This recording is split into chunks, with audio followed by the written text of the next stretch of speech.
बोलो जयकारा बोल मेरे श्री गुरु महाराज की जय। अमर ज्योति दर्शन। महाप्रभु जी के श्री चरणों में कई गुरुमुख मत्था टेकने के समय अपनी समस्या विनय करते तो आप उसका निदान मधुर वचनों से शीघ्र ही कर देते।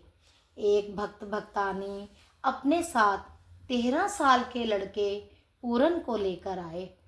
उन्होंने श्री चरणों में विनय की, प्रभु यह लड़का जन्म से सुनता नहीं, पढ़ाई में अंक पूरे लेता है, वर्ष में एक बार श्री दर्शन करने अवश्य आता है, आंखों से इशारा करके कहता है कि श्री दर्शन करूँगा।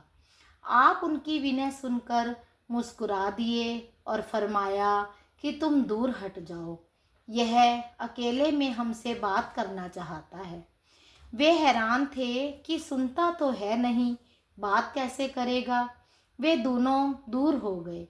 उसने विनय की, प्रभु आप मेरे पिछले जन्म को जानते हैं कि कैसे मैं मायावश भक्ति पथ से भटक गया था।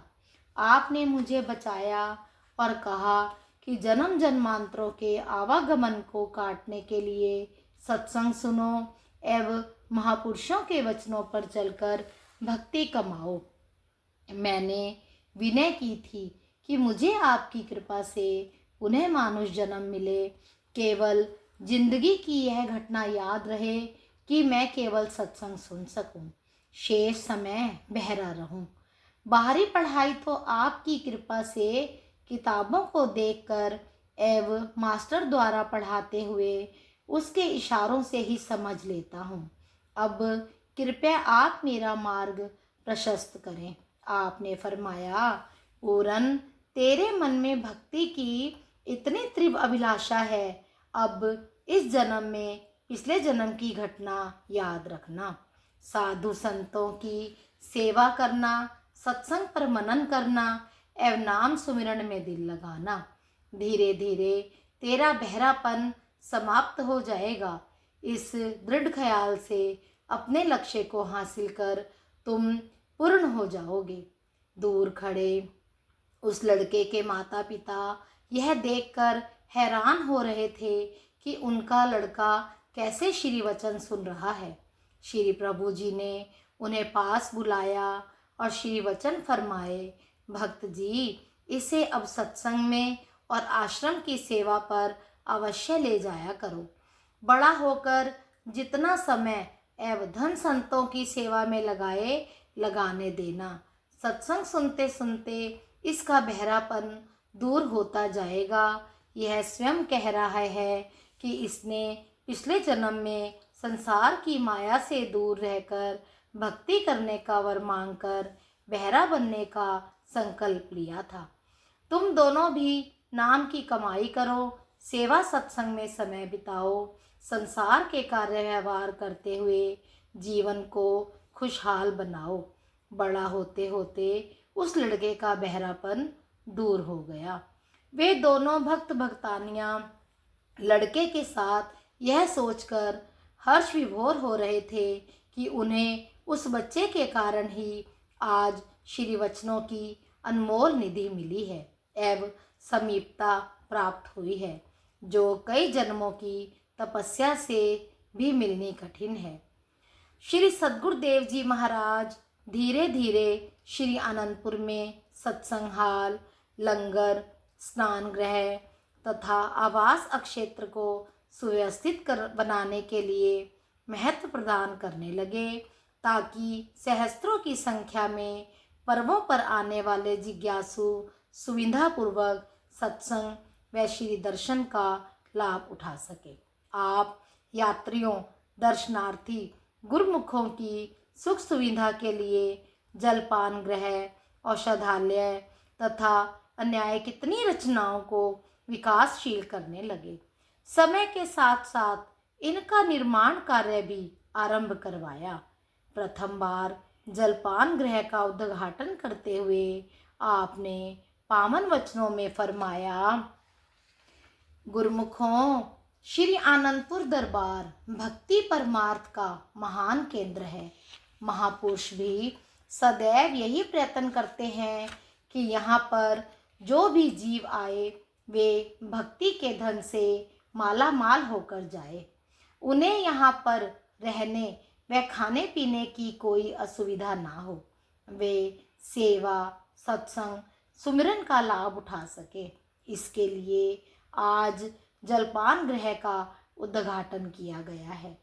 इस जलपान गृह का मकसद लाभ कमाना नहीं, इसका प्रयोजन आई हुई संगतों को सुविधा प्रदान करना है, ताकि शरीर की आवश्यकता पूर्ति से मन अपने काम में सरलता पूर्वक लग जाए। सतपुरुषों की वाणी है। दोहा, सत समरथ ते राख मन, करिए जगत को काम। जग जीवन यह मंत्र है, सदा सुख विश्राम। संत जगजीवन दास जी फरमाते हैं कि अपने मन की डोर को सदा परम पिता परमात्मा से जोड़कर संसार के कार्य व्यवहार करते रहने से जीव को सदा सच्ची खुशी प्राप्त होती है। वास्तव में देखा जाए तो यही सच्चे सुख को पाने का एकमात्र मंत्र और साधन है।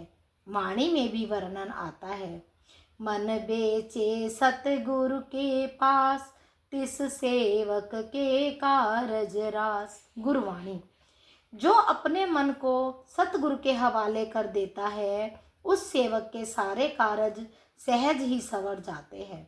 सतगुरु के हवाले करने का अर्थ है कि समस्त वासनाओं और कामनाओं से मुक्त होकर अपने इष्ट देव की आज्ञा को ही सर्वोपरि जाने, उनके द्वारा बताए गए नियमों पर चले। भजना अभ्यास, सेवा, सत्संग, सुमिरन और ध्यान, इन नियमों को हृदयगम कर नित्य प्रति नियम पूर्वक आचरण करने से मन की शुद्धि होती है। मालिक का सच्चा नाम और ध्यान हृदय में बस जाता है तथा अंतरात्मा में प्रकाश हो जाता है। ऐसा प्रकाश होने पर जीव खुशी का अनुभव करता है। यदि इंसान का असत वस्तुओं से नेह ना हो, केवल सच्ची व सार वस्तु से प्यार व लगाव हो, तो वह शाश्वत आनंद को पा लेता है। गुरुमुख जन ऐसी चीज को अपनाते हैं जो सदा उनके संग रहे। शेष दुनियावी वस्तुएं साथ छोड़ जाती हैं।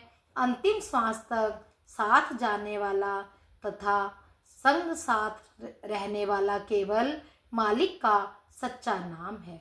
महापुरुषों का कथन है, सिमरो सिमर सिमर सुख पाओ, सांस सांस समाले, इह लोक परलोक संग सहाय, जत कत मोहि रखवाले। गुरु का वचन बसे जी नाले, जल नहीं डूबे तस्कर, नहीं लवे भाई नशा के जाले। गुरुवाणी, श्वास श्वास में मालिक का नाम जपो और श्वास श्वास में सुख पालो। जो जीव सतगुरु का शब्द हर श्वास में जपता है, उसको सुख मिलता है।